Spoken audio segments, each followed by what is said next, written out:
आता मुंबईतल्या स्ट्रॉंग रूमचा आढावा घेऊया आमचे प्रतिनिधी अजय माने यांच्यासह। महाराष्ट्रातील विधानसभा निवडणुकीसाठी मतदान प्रक्रिया पार पडली आहे। उद्या मतमोजणी जी आहे ती अनेक केंद्रावर होणार आहे।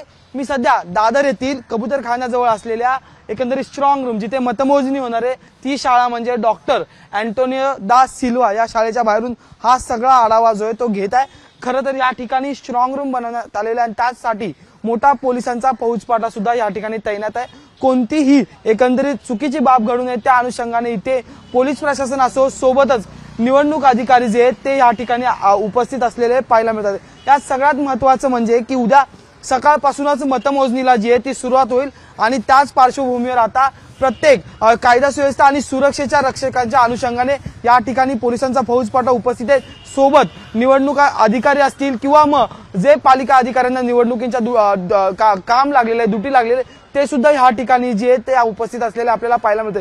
ही शाळेचा हा दुसरा गेट आहे। त्या दुसऱ्या बाजूने शाळा जी आहे ती सुरळीत या बाजूला जे तो स्ट्रॉंग रूम बनवण्यात आलेला आहे। दादर परिसरात जे मतदान झालंय त्याच्या ईव्हीएम जे ते या ठिकाणी ठेवण्यात आलेलं आणि त्याची सुरक्षा जी आहे ती या रक्षकांकडून केली जाते। पहिला आधी आलेलं पोस्टल मतदानाची मोजणी केली जाईल आणि त्याच्यानंतर एक एक ईव्हीएम जे ते चालू करून त्यांची मतमोजणी जी आहे ती सुरू होईल। त्यामुळे उद्या दादर भागात नेमका कोणाचा गुलाल उडणार हे पाहणं महत्त्वाचं ठरणार आहे। व्हिडिओ जर्नलिस्ट अजित कदम सह मी अजय माने, एबीपी माझा, मुंबई।